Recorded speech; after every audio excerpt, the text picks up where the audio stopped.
Hello, and welcome to the Orthodontic Products Podcast. I'm your host, Alison Werner. On this episode, we're going to talk about DISC, a behavior assessment tool, and how it can help you create a more cohesive team. And to do that, Cassie Kellner is back with me. Cassie is the founder and owner of Everbloom, an orthodontic consulting firm. She has over 2 decades of experience in the orthodontic field, starting as a team member before turning to consulting, lecturing, and working as a practice coach. Cassie, thanks for joining me again. Thank you for having me. All right, so we're going to talk about DISC. Let's just start at the beginning. What is DISC? Okay. By the way, have you ever taken an assessment? I don't know that I've asked you this. A DISC assessment, no, but I've done like Myers-Briggs and that kind of stuff. Yes. Okay. Yes. All right. Okay. So it's very similar. Okay. So DISC is a behavior assessment, and there are four things that you can really navigate through here, right? Okay. So you have dominance, which is D. You have I for influence. You have S for steadiness and C for conscientiousness. So D is for dominance. These people are like super, they are dominant in things that they do, right? So they like to be in control. There's some power there. They like to get immediate results. There's no fluff. And then you have I for influence. So I is super social. They're almost like the cheerleader of the team. They like to yeah, guys, let's do this. They're super high energy. And then you have steadiness. Steadiness likes to keep things very cohesive. They do not like to be in chaotic environments. They like the team to get along. They don't like toxic cultures. They're almost like the team therapist. They fall into this role a lot. And then you have C, which is conscientiousness. So conscientiousness, C team members they make sure that things are incredibly accurate. Like they're super detail oriented. They really focus on data. They don't love being wrong because they focus so much on data that they are super accurate. Like they're very meticulous in what they do. So it is actually not very common for them to be wrong because they're such detailed oriented people.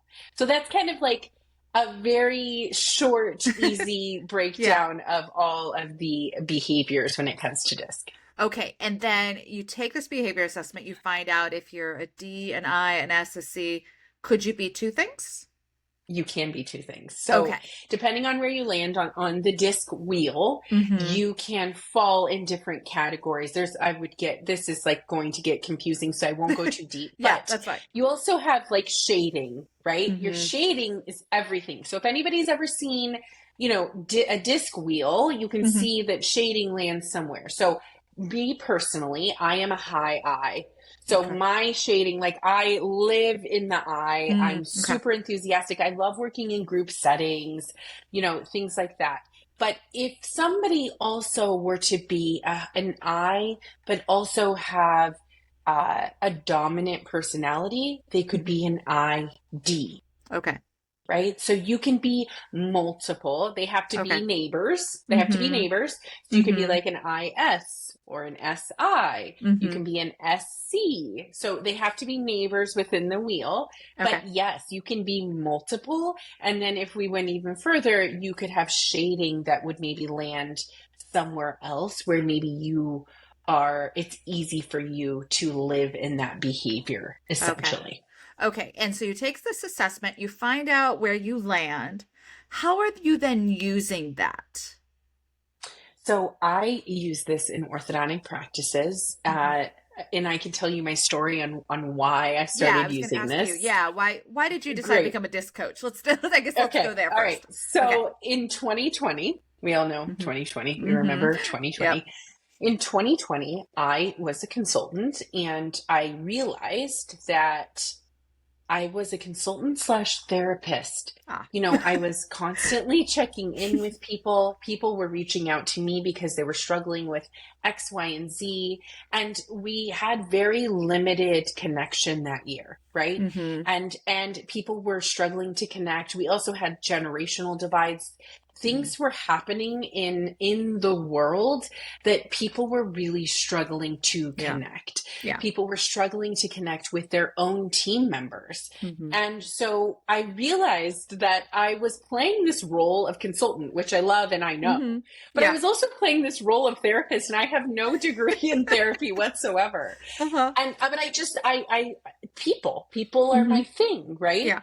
And so I was like, okay, I have to do something more. I have Mm-hmm. to be able to understand individuals. I want to know the why behind their behaviors and what they're doing, as opposed to giving advice or helping team members when I don't really have enough information about what's really going on. Mm-hmm.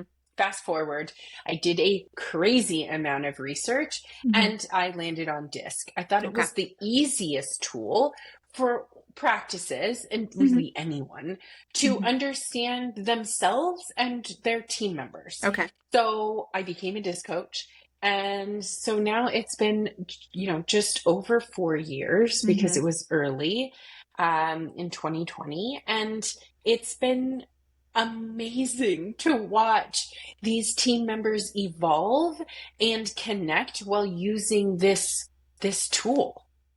Okay, so can you share an experience of working with an orthodontic team and bringing DISC in, and how that goes and what it can accomplish? Yeah, absolutely. I mean, there's many different things that you can get from it. One, it's the first and foremost, it's just a lot of fun. Like being able to sit around with your team and discuss who you are. It is so much easier as an adult and an adult in the workplace environment to have it written out in black and white, and for me to go, oh, yep, this is exactly who I am, and this is why I am the way that I am. And for people across from you to go, oh, this makes so much sense. And you go, oh, yes, this does make so much sense, right? Yeah. In the workshop, there's a lot of self-reflection. There's a lot of sharing. People share. There's exercises that we do. And a lot of it is like, okay, so I want you to read through. This is a perfect example. There's a page of motivators and stressors. What motivates you? What stresses you out based on your behavior, right? So I'm like, okay, I want you to highlight 3 statements that you want to announce to your team. This is an exercise I was doing for a practice. The orthodontist, she starts hysterically laughing. And I'm like, what? And everyone's quiet because they're doing the exercise. And she goes, I really just want to color the entire page. I can't believe this is me in black and white. And, that's not the case for everyone. But for, I would say in my experience, 98% of people that are taking these assessments are so blown away at how correct it is because of they're the ones taking the assessment, right? And there's no right or wrong answer, and there's no personality or behavior that is better than the other. Quite honestly, you want your team to land in all 4 of these categories because then you have a really well-rounded team. I had a colleague for years that I was the I and she was a C. And we worked so well together, but we were so incredibly opposite. But my strengths were her weaknesses and her weaknesses were my strengths. So you want everyone to land everywhere on this wheel. But, being able to connect, reading this in black and white, being able to say these things out loud, like, yeah, this actually does stress me out. I don't like when this happens. It really just almost gives team members a voice to say, this is who I am, and now you get me on a deeper level. How does an orthodontic team know if they could benefit from working with DISC? Honestly, I would say any team, any orthodontic or not, would benefit from doing DISC. It doesn't matter if you're a new team, a small team, a team who has worked together for 15 to 20 years, a large team, you name it, everyone, in my opinion, should do this because I've worked with teams who know each other so well, they're almost like a family. And so going into it, they're like, oh yeah, I knew this, but they didn't know why. It also gives them an opportunity to speak up. Right? There are plenty of team members, that sit in meetings and they're the last to speak up. You'll Yeah. find that people who land in the I category, they're always the first to speak up. They want to share first. And people who fall in the C or S category, they'll let everyone else go before they have to speak up, right? Yeah. But there's an understanding of like, why do you do this? Or there are plenty of people out there that do not like social recognition. They don't want you to announce what a good job they did.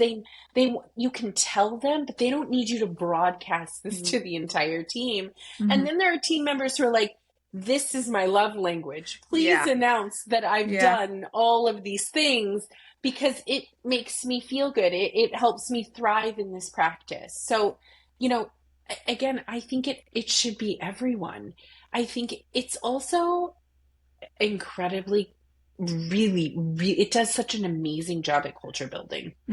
So, people understand each other and they can connect more. In one of the exercises that I do, we do comparison reports. Okay. This is really fun. So it's like a breakout session and I pair individuals who either have styles that are alike or completely opposite. Okay. Or if there's some tension happening, then we'll do a comparison report and we'll find out why. Okay. And so, it's just a really great tool to get to know your team. Okay. So it really sounds like it can help with those dynamics between two employees or the culture as a whole. Absolutely. Absolutely. There's a million DISC assessments that you can take out there. I mean, if you Google this, everything's going to pop up for you. I use a very specific DISC assessment. Okay. So it's through Wiley. And so essentially what you get with it as a practice is they get to have a login forever.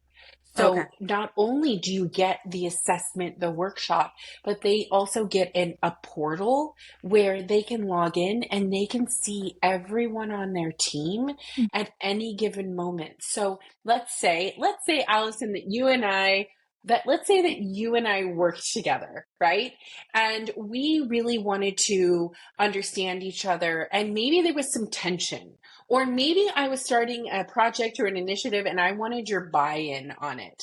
I could simply just click on your name and it would pull in your behavior and it's going to do a comparison right there of how you get Alison to buy in on things that you want. If there's tension between Cassie and Alison, how do you go about this based on their behavior and where they landed on this wheel? So not only do you get workshops and assessments, but you also get to use this going forward. Anyone can, but really your leadership team can use this as a tool to make sure that you guys that any team is constantly connecting. Can you talk a little bit about how DISC can work for a startup practice and then how it benefits an established practice? Because I'm imagining there's some benefits or a different vibe for each of those. Oh my gosh, absolutely. So a startup, obviously you have a much smaller team, but if you are a startup, your team members are likely doing multiple different roles, right? So true. You may have, your scheduling coordinator maybe also doing a TC role, or maybe they're doing some financials. You may have a clinical team member that's running in a million different directions. So just because you're small does not mean you're not mighty. And they should be able to connect on a deeper level. So just like I talked about, understanding motivators and stressors for a startup practice, like really getting to the bottom of who these individuals are, I think is incredibly important. Now, to go to the experience side, you typically, if you're an experienced practice, you have more team members. There may be turnover there's so many interpersonal dynamics. If you're a very large team, even if you're a team member of 5, team member of 10, team member of 50, to understand each other's behaviors, I think, in my opinion, in the workplace is absolutely crucial, so that you know what they can handle, what they can't handle, what they like, what they don't like, what motivates them, what stresses them out, how they collaborate with other individuals. And it also just truly, this assessment, whether you're a startup or experienced, or you have a very large practice or a small practice, it allows your team to have a safe space to go, yes, this is who I am. This is what I love. This is what really stresses me out. Yeah. It gives them strategies to be able to work with other individuals who are not like them. Well, and you just mentioned there, it gives you strategies for how to work with people who aren't like you. So it does take it a step further beyond just telling you who you are or helping Oh, your yes. teammates identify who you are. There are strategies, I guess, that come with understanding what your Absolutely. assessment or your type is. Yeah. Yeah, absolutely. It breaks it down for you, right? If Mm-hmm. I'm an I and I'm really struggling with working with a D personality, Mm-hmm. it's going to give me strategies on exactly how to go about this, how to approach them, what they like, what they don't like, so Mm-hmm. that I can really work with these individuals. So as leaders, to be able to understand your team on a deeper level, I mean, in my opinion, Mm-hmm. it's probably one of the best things that you can do. Yeah. Yeah.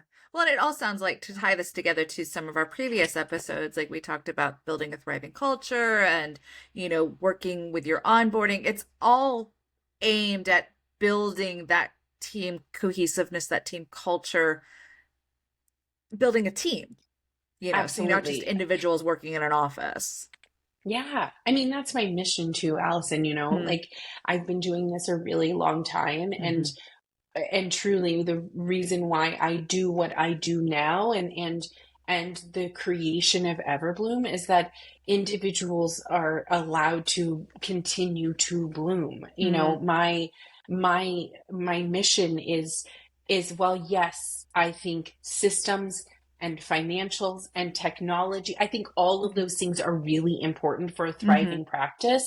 Yeah. I think if you start with your humans, your team, your Mm-hmm. individuals first, and all of the things that I believe in, that we do at Everbloom, Yeah. then you can work on your bottom line. You can work on production. You can work on all these things if you have a thriving, loving team. Great. Well, Cassie, if anyone is interested in working with you, where can they find out more?